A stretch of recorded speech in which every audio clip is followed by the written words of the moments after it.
Yes, people, GRP back in the house, Mr. L Rock.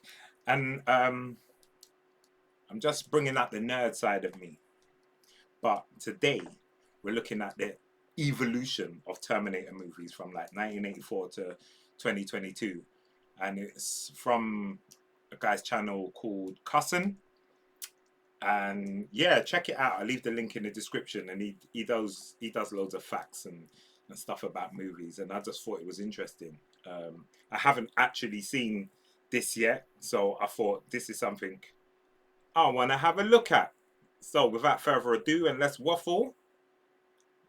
Even the starting page, look, 1984. Whoa. The Terminator, 1984.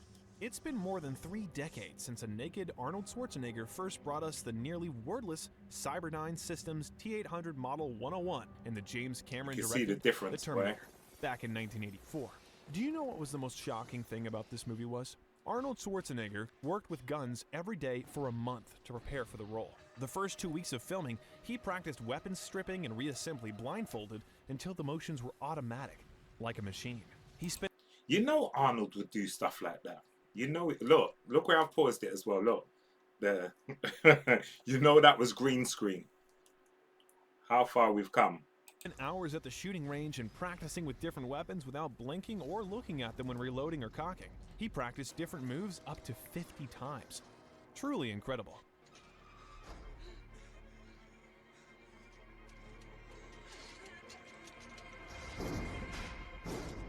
But you know, when I saw this as a kid, like Terminator, the first Terminator was scary. It was a horror. It was scary. He just wouldn't stop coming, and especially when he got into that form as well, you just thought, you know what? If that's chasing you down the street, you're in trouble. Terminator 2, Judgment Day, 1991. Acclaimed director James Cameron followed up 7 years later with an even bigger and better sequel, earning Terminator 2 hundreds of millions in the box office and multiple award nominations. It was truly a game changer and is dubbed one of the greatest action movies ever made.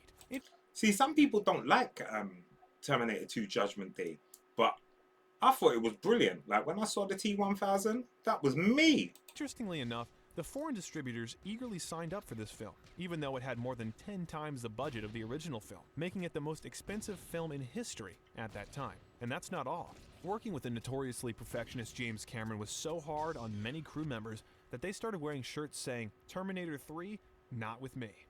Hilarious. Terminator 3, Rise of the Machines, 2003. After a long hiatus of almost 12 years, the third installment in the Terminator franchise finally hit the big screens in 2003. But this time, it was made by director Jonathan Mostow, who let the franchise enthusiasts down a little. This still didn't stop lead superstar Arnold Schwarzenegger from preparing tirelessly for the role. You see, when James Cameron went at the helm, like, see this? I went Terminator 3, Rise of the Machines. I weren't super blown away, I'll tell you that. 51 at the time, he worked out for 6 months, about 3 hours a day before shooting started. By which time he said he had the exact same body weight and muscle measurements as he had 12 years previously while shooting Terminator 2. It makes sense too. After all, his fee for reprising the role was a whopping $29.25 million, a record at the time. 29 million for doing this. He would have done it if Donald Duck was directing this.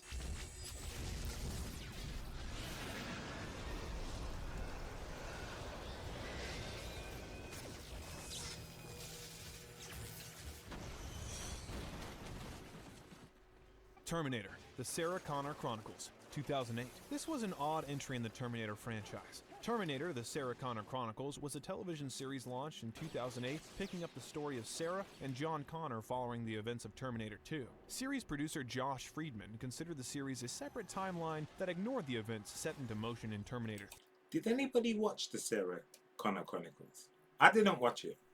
3. Even though the series never featured Arnold Schwarzenegger even once, it did so well among fans that in 2012, online petitions were set up for the series to be brought back and a third season to be commissioned. The Well, there you campaign go. to bring back the series continued even throughout 2015, but sadly for all of us, it never came to fruition. Terminator Salvation, 2009. The next installment of the trilogy was directed by rookie McG in 2009. with Christian Bale and Sam Worthington leading the star-studded ensemble. Yet despite this, the film was a huge disappointment and is widely regarded as the worst of the franchise. Yes. Christian Bale later stated that when he was approached for the film, he expressed concerns to director McG that nothing in his filmography suggested that he had what it took to do this movie properly. McG ultimately convinced Bale to give him a chance so he could evolve as a director. But boy, oh boy, we all saw how that turned out, didn't we? This movie was anything but a salvation for the director. Anything. Terminator Genisys, 2015. The Terminator franchise saw another reboot in the mid-2010s with Terminator Genisys, but despite casting Game of Thrones star Emilia Clarke and bringing back Arnold Schwarzenegger, the movie did not do well critically or commercially, continuing the failing trend of the once-revered franchise. Paramount greenlit 2 sequels to this film before it even opened, because regardless of how well it would do at the box office or with critics, all film rights to the Terminator series would revert back to James Cameron in 2019. However, both sequels were cancelled after the film's critical and commercial failure. Thankfully, paving the way for Cameron to produce Terminator Dark Fate. Finally.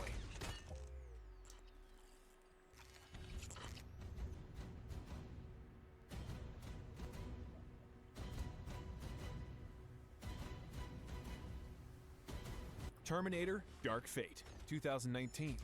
After a run of films that Terminator fans wished would vanish from their minds, iconic director James Cameron agreed to help save this sinking ship of a franchise from extinction.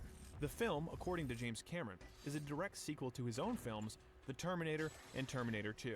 Terminator Dark Fate ignores the events of the previous films as well as the short-lived TV series. Yeah, you have to ignore it. This is James Cameron's thing. Terminator, the Sarah Connor Chronicles, because Cameron was not involved in any of them. Since he was disappointed with those films, Cameron stated in 2017 that he wanted to develop a proper sequel himself. This means that Rise of the Machines, Salvation, Genisys, and the Sarah Connor Chronicles are set in alternate timelines.